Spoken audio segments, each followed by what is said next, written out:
Open the door! Let me out!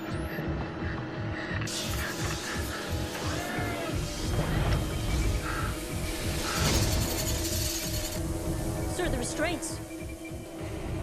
The story begins in 1928. A man was camping in the Karakoram Mountains of India. Suddenly, he saw something strange. A glowing object appeared outside his tent.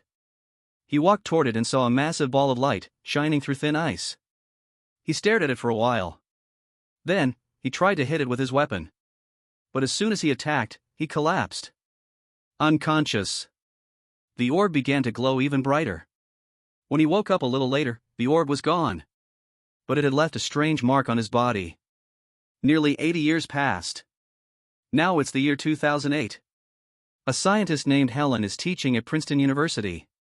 In the evening, she returns home to her stepson, Jacob. Ever since his father died, he's become very distant from her. But Helen still cares deeply for him. Suddenly, Helen receives an anonymous phone call. Someone says, "A car is coming for you." At that moment, police surround the house. An FBI agent knocks on the door and says, "Helen, you have to come with me right now." He won't tell her anything. Helen refuses to leave Jacob alone. But then a neighbor woman comes over, and Helen leaves Jacob with her. They take Helen away in the car.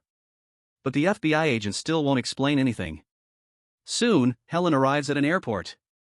A helicopter is waiting. Inside, scientists from every field are sitting. They were all picked up from their homes without any warning. They arrive at Linwood Military Academy in New Jersey. The military tells everyone to turn in their phones. Helen quickly hides hers in her clothes. Then her old friend, Michael, contacts her. He put Helen's name on the list of important people because she works with the famous Dr. Carl. Michael calls all the scientists into a room and explains everything. An unknown object is moving from space, straight toward Earth. Based on its trajectory, it's going to collide with the moon. Its speed is so high that destroying it is nearly impossible. So the government has deployed an emergency team. And they have very little time left. If nothing changes, the object will crash land right in the middle of New York City, killing approximately 8 million people. After the meeting, Helen hides in the bathroom and calls Jacob. She tells him to hide in the basement. She doesn't say much. But a soldier overhears her. He doesn't arrest Helen. Instead, he asks for her phone. "I want to call home too," he says. The scientists are taken to where that object is about to hit. Despite all their efforts, they can't figure out what it is. Then suddenly, their missile system deactivates. Terrified, everyone holds hands and starts counting down. But nothing happens. They look out the window and see a glowing ball slowly approaching Earth. It lands in Central Park. People are terrified. The scientists put on protective suits and slowly move toward the sphere. Everyone senses something strange in the air. Radiation. Police and military arrive and cordon off the area. Then, a bright light shines from the sphere, and an alien emerges. Helen walks toward him. The alien extends his hand. But just as Helen is about to touch him, someone fires a shot. The alien falls into Helen's arms. Then suddenly, a large, robot-like creature emerges from the sphere. It uses its power to knock out all electricity in the area. A deafening noise makes everyone's ears hurt. The robot tries to pick up the alien, but fails. The alien waves his hand to stop the robot, and it immediately obeys. The injured alien is taken to a military lab. Doctors have no idea how to treat him. Time is running out. His condition is getting worse. Helen says, "Call a surgeon. At least remove the bullet." The surgeon performs the operation. And when he removes the bullet, he's completely shocked. The alien's body is identical to a human's. They see that his gray skin is cracking. So they remove the entire layer. Underneath is a humanoid creature. They place the alien in a capsule. Helen feels like she's dreaming. Then, the alien suddenly regains consciousness. He's terrified of the capsule. But Helen lovingly reassures him, and he calms down. He now looks exactly like the man from 1928. As soon as the news breaks, the world panics. Major stock markets crash. In New York, people are forced to evacuate. Around the world, people flee cities in fear. Meanwhile, the Secretary of Defense, Regina calls an emergency meeting. It turns out, aliens have hacked the spy satellites. And more glowing spheres are landing all over the world. Regina goes to the lab and hears the scientists report. The alien's mass sample contains 3 distinct DNA fragments. He is completely human on the inside. The gray layer on top is just a shield. This suggests that aliens may have visited Earth before, and were trying to protect humans. They took a DNA sample. That sample allows the alien to take human form. When Regina goes to meet the alien, he suddenly speaks. In perfect English. He asks for some water. His hand is shaking. It's taking time to get used to this body, he says. It'll take me a while. Regina asks him questions. But the alien ignores her. Then Helen asks him gently, "What's your name?" The alien replies, "My name is Klaatu. I came on behalf of many civilizations. I arranged a meeting with the United Nations." But Regina refuses. Hearing this, Klaatu refuses to say anything more. So Regina gives the order. And that's when everything changes. But that's coming up next. The military gave the order. They told the scientists to administer a truth-telling serum to the alien, and then take him somewhere safe for questioning. The scientists believed that Klaatu was the greatest discovery in human history. They didn't want to hand him over to the Secret Service. But Regina thought differently. She believed the alien posed a grave danger to humanity. And as Secretary of Defense, she had the authority to make that decision. Michael and Regina started arguing. Then Helen stepped in. She said, "I'll personally inject the alien and perform all the tests." Helen was given a bottle of truth serum. But instead, she snuck into the pharmacy and took a bottle of salt water. Regina went to Klaatu and said, "We need another blood sample." Klaatu replied, "Let me go. I have to leave." But Regina refused. "You tried to enter our planet illegally," she said. "And your robot attacked our military." Klaatu answered calmly, "How would I know the rules if I've never even been to this planet? As for the robot, it only activates when there's a fight. And I stopped it." But Regina ignored him. She turned to Helen and said, "Quickly. Give him the injection." Helen walked up to Klaatu and injected him with salt water instead of truth serum. Then she quietly whispered to him, "Run." And that's when everything changed. After the injection, Helen was immediately taken away. Meanwhile, Klaatu was tied to a chair and brought to a room where a lie detector was set up. An agent asked him questions and watched the readings on the monitor. Klaatu said something useless, and then used his power to reprogram the machine. He electrocuted the agent. Then Klaatu took control of the agent's mind. He asked him how to get out of the base. He even ordered the agent to give him his suit. Then, Klaatu hacked into the security cameras and located every guard in the building. He used that same shrill, deafening sound to knock them all unconscious. Just then, the alarm went off. People started running. But Klaatu managed to escape the building. Meanwhile, Helen had secretly stolen a sample of the alien's mask. Regina ordered all forces to capture the alien as soon as possible. Soon, Klaatu reached a train station. The situation there was bad, many trains had been cancelled. Klaatu was now feeling hungry. Half of his body was human now. So he used his power to grab a sandwich from a vending machine. A small child watched him, surprised.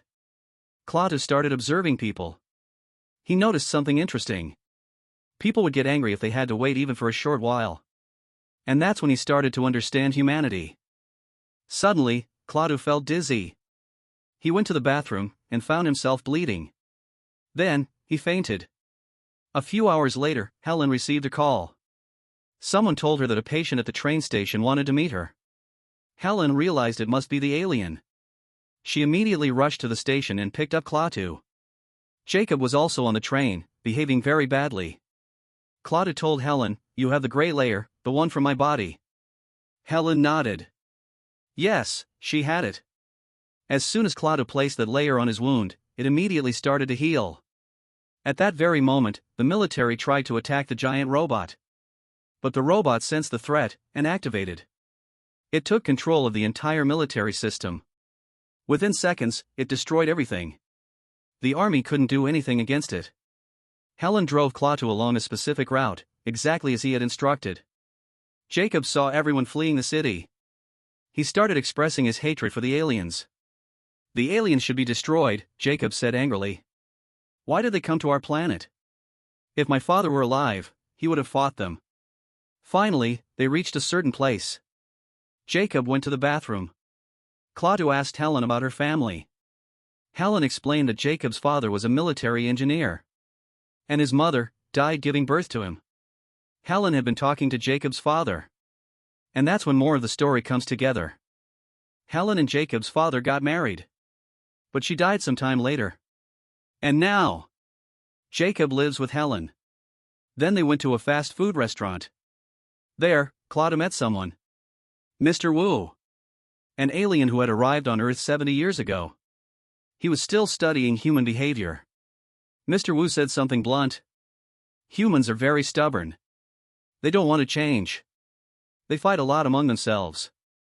Eventually, they'll destroy themselves. Klaatu agreed with him. He said it was time to begin the operation. But Mr. Wu didn't want to leave. He had seen both the good and the bad in humans. And now, his family was on Earth. He wanted to stay with them until the very end. Meanwhile, the military installed powerful panels around the robot. They hoped it would block the robot's power. The emergency number was receiving thousands of calls from people claiming they had spotted Klaatu. The government issued a notice. Anyone who saw him, dead or alive, was to report it immediately. Helen, Jacob, and Klaatu headed toward New Jersey. When they reached the woods, Klaatu asked Helen to stop the car. Then he walked into the forest. Helen followed him and told Jacob to stay put. Soon, Helen saw a swarm of strange insects.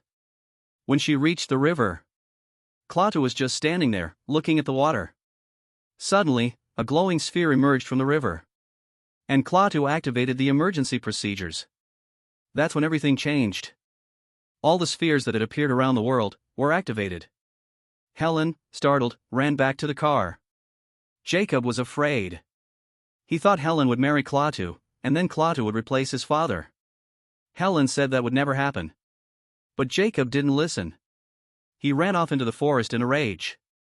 Helen followed him. And that's when they saw it, a bright light shining through the trees. All the spheres were leaving Earth. Every single one. Except one. The sphere that belonged to Klaatu himself. Klaatu returned and said, "Take me to the city." Helen asked, "Why? Why go there?" Then Klaatu explained. Humans were destroying the Earth. And there were no other planets like this in the entire universe. Very few places existed where life could flourish. Klaatu thought Earth would be perfect. Just, without humans. Helen was terrified. She begged him. People can change. They deserve another chance. But Klaatu explained, we've been observing humans for years. Nothing has changed. Humans only care about themselves. I've already started the process. It can't be reversed now. Just then, a police officer drove by. He recognized Klaatu and stopped the car. He pulled out his gun and said, "Surrender quietly." Jacob looked at Klaatu and said, "Please, don't hurt him." Klaatu replied calmly, "Don't worry." And that's when everything hung in the balance. Klaatu looked at the policeman and said, "Do it. It'll hurt a lot less." And with a single wave of his hand, he pushed Helen's car into the officer, pinning him to the ground. Jacob was terrified. But then, Klaatu channeled his energy into the vehicle. He used it to send a shock to the policeman's heart, and the officer came back to life. Klaatu explained, "I didn't want to kill him. I was just removing an obstacle." Helen still believed that Klaatu could stop everything if he really wanted to. So she said, "Let me take you to someone. A man who might change your mind." Meanwhile, Secret Service personnel were trying to decipher the orbits of the spheres passing above Earth. In the video footage, they discovered something terrifying. The glowing spheres were carrying Earth's creatures into space. Regina realized the truth. The spheres were taking creatures without which life on Earth would be impossible. That simply meant, something very bad was about to happen on Earth. The military placed the giant robot in an underground silo. Riots broke out across the entire planet. Prices skyrocketed. People started looting. Meanwhile, Helen took Klaatu to meet Carl, a Nobel Prize-winning scientist. Helen worked with him. Klaatu saw a complex formula written on a board, and began correcting it. Carl immediately joined him, working together to solve the problem. And that's when something unexpected happened. Carl realized this was the alien they had been searching for. Meanwhile, Jacob was watching TV in the other room. He saw a number on the screen, a hotline where people could report alien sightings. Back in the living room, Carl asked Klaatu, "How have your people survived all this time? You didn't fight each other?" Klaatu explained, "Our son was dying. That's why we had to change." Carl replied, "So your change happened when your civilization was about to end. And humanity, we're almost there too. So maybe we just need more time." That got Klaatu thinking. But then, Air Force helicopters arrived. Klaatu, Helen, and Jacob hurriedly fled the house. As they left, Carl shouted to Helen, "You can't change the alien's mind with debates or words. Only with human actions. Show him that humans can change." The three of them tried to hide in the woods. But suddenly, Jacob ran into an open area. He started waving his arms at the helicopters. He was shouting, "Look here! We're here!" He said, "I called the army. Because if my father were here, he would have done the same thing. He wouldn't betray his country for an alien." Helen said sadly, "Your father, no. I'm here now. Stay with me." Hearing this, Jacob started to cry. Then suddenly, a helicopter grabbed Helen and lifted her up into the air. And that's when everything changed. The remaining helicopters aimed at Klaatu and prepared to fire. But Klaatu struck the pilots with lightning. The helicopters collided mid-air and crashed. Terrified, Jacob fled into the woods. But Klaatu immediately followed him and saved him from falling into the river. Klaatu convinced Jacob to come with him.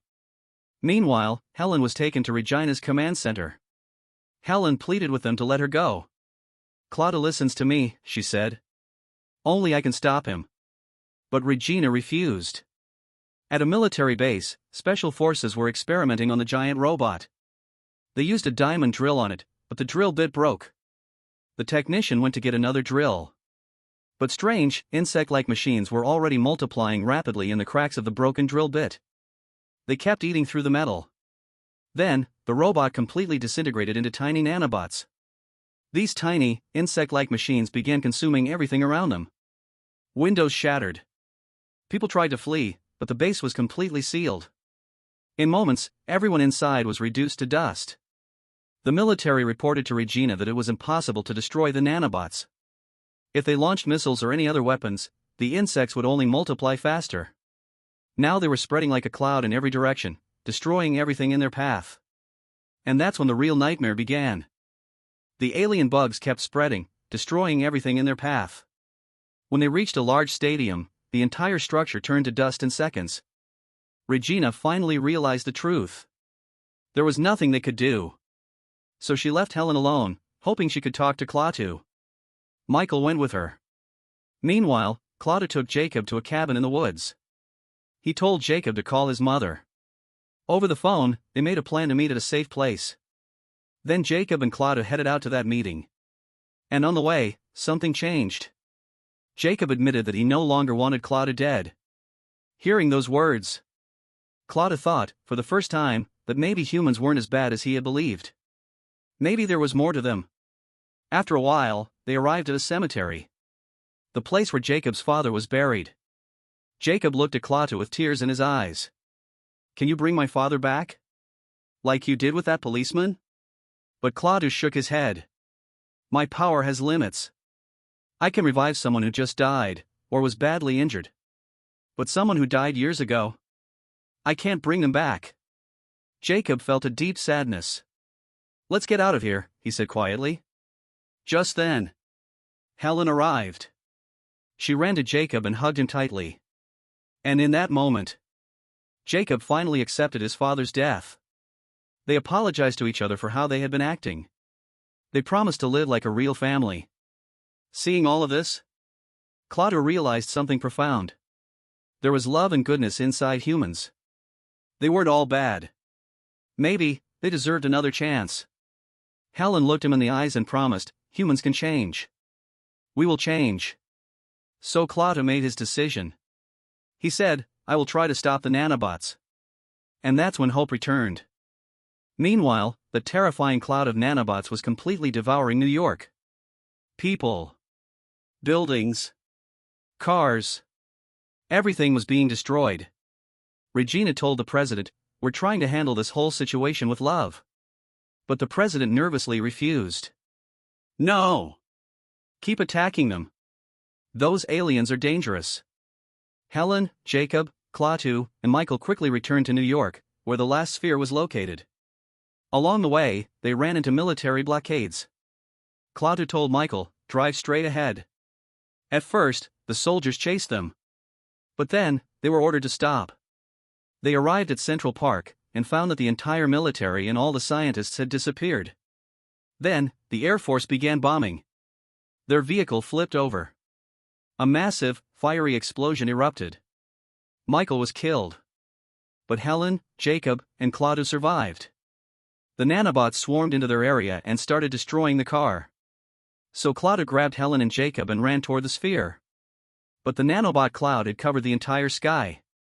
The three of them hid under a bridge. Suddenly, Jacob's nose began to bleed. He collapsed. Unconscious. Then Helen's nose started bleeding too.